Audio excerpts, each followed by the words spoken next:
the peace of Allah be upon you. In Islam, one of the innate elements instilled by the Creator in humans is the feeling of free will in the actions within His choice.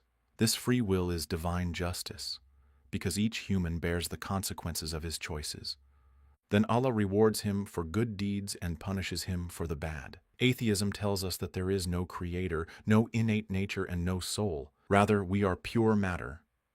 Atheists were asked, how then do you explain the fact that the human finds in himself the freedom to choose his actions? He can choose to buy or not, speak or not, write or not. While atoms from which the human is made have no awareness or choice, they simply follow known biochemical laws. So, if we are governed by the material nature of these atoms, and our actions are simply the result of genes and nerve impulses produced by chance, then we are nothing more than robots programmed to do specific tasks. Have you ever seen a robot choosing to do a task it was not programmed for? Thus, we are, according to your materialism, robots of flesh, just like the metal robots. So how do you explain free will, given all of this? Such questions elicit confused and muddled answers from atheists, as in this meeting with Richard Dawkins and Lawrence Krauss, when Dawkins admits that this question scares him, and that his rational and materialist convictions about the non-existence of a free will clash with his strong personal impression of its existence. As usual, atheists evade such dilemmas by denying obvious facts and contradicting intuitive mental axioms. Hence, many of them denied the existence of free will, just as they denied necessary truths, moral values, religiosity, and sense of purpose for life. Dawkins, in his book River Out of Eden, says, DNA neither cares nor knows. DNA just is, and we dance to its music. In other words, we are robots, controlled by genes. And the atheist neuroscientist Sam Harris, at the start of his book, Free Will, says, free will is an illusion. He also describes the human being as a biochemical puppet. A biochemical puppet. This idea is also depicted in the cover page image of his book. Yet, on the same cover, he prides himself on authoring the bestseller titled The End of Faith. This is the great achievement of the enlightened atheists, convincing their followers that there is no God and that they are mere puppets. Furthermore, Ecology and Evolution Genetics. Professor Jerry Coyne writes an article titled, You Don't Have Free Will. This view is harmonious with atheism and materialism, that there must be no free will. However, did atheists escape this dilemma by simply denying it? Or did they fall into an ocean of contradictions and endless questions? If the human truly has no choice, what is the justification for punishing him if he commits a crime, kills, robs, rapes, tortures, and commits every atrocity? Why punish him when he is a victim of genes which steer him against his will? Also, if a generous, altruistic, and self-sacrificing person is compelled to be thus, why praise him?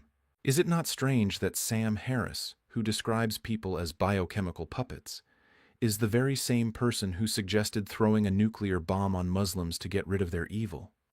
Isn't it also strange how atheists are so keen to abolish what they call the delusion of God from existence, yet show a lack of zeal in abolishing the other delusion, in their view, the delusion of human free will, even though this delusion punishes poor criminals who are genetically forced to be criminals?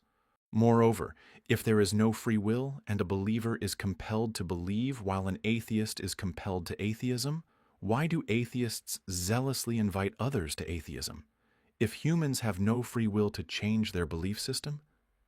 Isn't it funny how atheists write books to convince us that there is no free will, when this means that their writings are not rational, intentional acts, but simply letters placed randomly by biochemical reactions? Moreover, it goes without saying that such reactions have no urge to seek the truth, let alone find it. What's the value of learning if a person lacks free will through which he filters true knowledge from falsehood? If he is driven involuntarily to specific results, regardless of whether they are true or not? Is it not a fact that the root of the word mind in the Arabic language is derived from restraint? Our human mind restrains us from being led around like beasts. Doesn't this make atheists mindless? Because, by denying free will, they are compelled to do what they do without any restraint? Isn't it hilarious that, after all this, atheists call themselves free thinkers? while their denial of free will and necessary truths, as discussed in Episode 5, means a human can neither be a thinker nor free. Isn't it comical that atheists talk about human dignity, while their atheism means a human with no mind, no morals, no purpose, and no free will, just chemical scum steered by chance, like a puppet? Such endless questions slap atheists in the face as they deny the existence of free will and the soul and claim that we are abstract matter driven by genes. However, there is another very important question. When atheists fail to explain immaterial innate phenomena, such as religiosity, moral tendency, and free will, ignored their indication of the existence of a creator, and attributed them to genes, did they provide any scientific evidence for their alternative explanation? Or was it just blind faith in something unseen, without evidence, a delusion to fill their knowledge gaps? Are atheist scientists being scientific with such interpretations, or are they fooling themselves and others? This is what we will find out next episode, Allah willing. May the peace of Allah be upon you all.